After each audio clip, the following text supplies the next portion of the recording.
Bismillahirrahmanirrahim. Allahumma salli ala Sayyidina Muhammadin wa ala ali Sayyidina Muhammadin wa barik wa sallam. Inna Allaha wa malaikatahu yusalluna ala nabi ya ayyuhallazina amanu sallu alayhi wa sallimu taslima.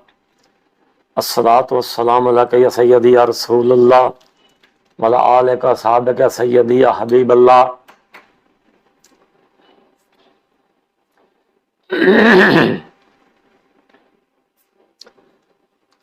ربیع الاول کا مہینہ شروع ہے. ہمارے آقا نامدار حضرت سیدنا محمد مصطفیٰ صلی اللہ علیہ وسلم کی ولادت کا مہینہ ہے. یہ پوری کائنات کے لیے بڑی برکتوں والا مہینہ ہے. تو آقا نامدار صلی اللہ علیہ وسلم کی ولادت کے مہینے میں ہمیں زیادہ سے زیادہ درود پاک پڑھنا ضروری ہے ہمارے لیے. اللہ پاک ہمیں توفیق دے. تو حضور سیدنا محمد مصطفیٰ صلی اللہ علیہ وسلم پر ہم جتنا بھی درود شریف پڑھیں گے اتنا ہی کم ہے اور ہمارے ہی کام آئے گا دنیا اور آخرت میں. تو علامہ اقبال کا ایک شعر جو ہے وہ پڑھ کے اپنے انٹرویو کا آغاز کرتا ہوں کہ محمد سے وفا تو نے تو ہم تیرے ہیں، یہ جہاں چیز کیا اللہ و قلم تیرے ہیں. تو اگر اللہ کے پاک محبوب صلی اللہ علیہ وسلم کی ذات پاک سے وفا کی جائے تو اللہ کا وعدہ ہے، اللہ پاک کا وعدہ ہے کہ یہ جہاں چیز نہیں لوح بھی تیری اور قلم بھی تیرا. تو بہت بڑا انعام ہے اللہ تعالیٰ کے پاک محبوب صلی اللہ علیہ وسلم سے وفا کرنے کا. اللہ پاک نے اپنے بندوں پر بہت بڑا انعام جو ہے اس کا وعدہ کیا. تو ہم سب مسلمانوں کا، خاص کر کے ہمارا مسلمانوں کا فرض ہے جو ہم حضور سرور کائنات صلی اللہ علیہ وسلم کی رسالت اور نبوت، بالخصوص ختم نبوت اور ختم رسالت پر ایمان لائے ہیں، ہم زیادہ سے زیادہ درود شریف پڑھیں.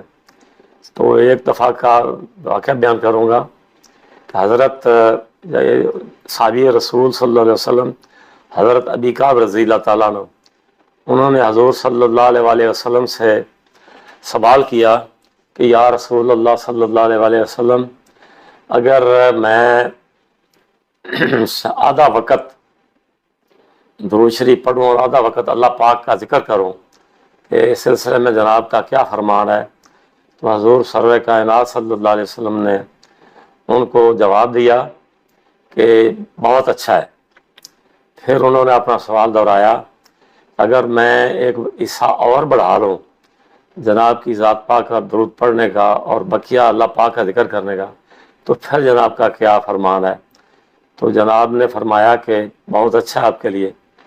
انہوں نے آخری بار یہ سوال اپنا دہرایا، یا رسول اللہ صلی اللہ علیہ وسلم، اگر میں سارا وقت جناب کی ذات پر درود اور سلام کی تلاوت کروں، پڑھتا رہوں، تو پھر آپ کا کیا فرمان ہے؟ تو رسالت مآب صلی اللہ علیہ وسلم نے فرمایا کہ اے ابی کعب، پھر تیرے دنیا اور آخرت کے سارے غم ہی ختم ہو گئے. تو یہ فرمان کریم جو ہے یہ صرف حضرت ابی کعب رضی اللہ تعالیٰ عنہ کے لیے نہیں تھا، بلکہ پوری انسانیت کے لیے، ہر ایمان والے کے لیے اللہ کہ پاک نبی صلی اللہ علیہ وسلم کا یہ فرمان تھا کہ جو بھی میرا امتی مجھ پر زیادہ سے زیادہ درود شریف پڑھے گا وہ دنیا اور آخرت کے تمام غموں سے، تمام پریشانیوں سے وہ نجات پا جائے گا. تو اس لیے میں حضور سرور کائنات صلی اللہ علیہ وسلم پر جو ہمارا جو درود شریف پڑھنے کا ہمارا جو ورد ہے یہ زیادہ سے زیادہ ہونا چاہیے. ہم جتنا بھی ٹائم نکال سکیں حضور پاک صلی اللہ علیہ وسلم پر درود شریف پڑھتے رہیں، اپنے کام میں لگے رہیں، تو پھر بھی آیا ہماری زبان سرکار دو عالم صلی اللہ علیہ وسلم کے درود شریف کے لیے مصروف رہے. بالخصوص اہل ایمان کے لیے میں گزارش کرتا ہوں کہ یہ جو ربیع الاول کا مہینہ ہے اس میں جتنا ہو سکے کمائی کر لیں، درود پاک زیادہ سے زیادہ حضور پاک صلی اللہ علیہ وسلم کی ذات پر پڑھیں اور اپنے دنیا اور آخرت کے مفاد حاصل کریں، فائدے حاصل کریں. تو ایک حدیث پاک نبی پاک صلی اللہ علیہ وسلم کا فرمان تھا کہ جو مجھ پر زندگی میں ایک دفعہ درود شریف پڑھے گا تو میں بھی اس کو لیے دعا کروں گا. ایک دفعہ درود شریف پڑھنا جو ہے اس کے سلسلے میں بھی دعا کروں گا. تو ہمارے جید علماء کرام جو ہیں وہ اس طرح اس کو بیان کرتے ہیں کہ اگر کوئی شخص زندگی میں ایک دفعہ درود شریف پڑھے اور اس کو زیادہ موقع نہ ملے تو اس کا وہ درود شریف نبی پاک صلی اللہ علیہ وسلم کی ذات پاک پر پہنچایا جاتا ہے اس کے نام اور بلدیت کے ساتھ, پورے ایڈریس کے ساتھ, اور سرکار دو عالم صلی اللہ علیہ وسلم اس شخص کے لیے دعا فرماتے ہیں. اگر آقا نامدار صلی اللہ علیہ وسلم کی دعا ہمیں زندگی میں ایک دفعہ بھی نصیب ہو جائے تو ہمارے دنیا اور آخرت کے سارے معاملات سنور گئے.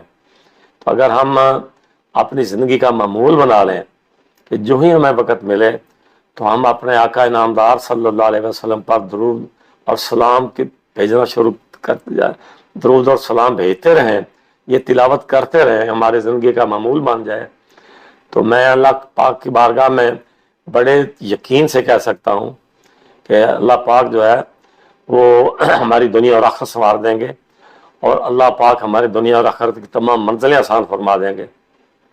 ہماری دنیا کی تمام منزلیں بھی آسان ہو جائیں گی اور آخرت کی منزل بھی, موت کا وقت بھی ہمارا آسان ہو جائے گا, اور ہماری قبر کی تمام منازل, سکر کی, قبر کی, جو ہمارا قیامت کا اور حشر والے دن پل صراط کے سے جتنے بھی معاملات ہیں دنیا اور آخرت کے, یہ اللہ پاک ہمارے آسان فرما دیں گے. اور یہ میری دعا ہے کہ اللہ پاک ہمیں سرکار دو عالم صلی اللہ علیہ وسلم پر درود اور سلام بھیجنے کے لیے ہمیں وہ محبت اور شوق عطا فرمائے. اللہ پاک ہمیں توفیق عطا فرمائے کہ ہم ہر وقت حضور سرور کائنات صلی اللہ علیہ وسلم کی ذات پاک درود اور سلام پڑھتے رہیں اور درود اور سلام بھیجتے رہیں.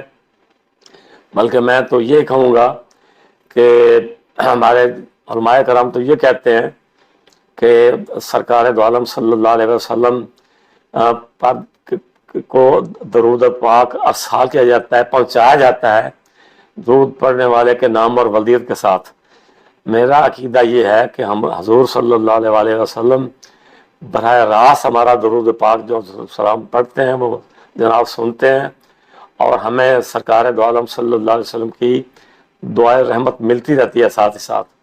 اللہ پاک ہم سب کو اللہ پاک جو ہے سرکار دو عالم صلی اللہ علیہ وسلم کی ذات پر درود اور سلام پڑھنے کی زیادہ سے زیادہ توفیق عطا فرمائے, اور اللہ پاک ہم پر راضی ہو جائے, اور اللہ کا پاک حبیب صلی اللہ علیہ وسلم بھی ہم پر راضی ہو جائیں. ہماری دعا ہے بس.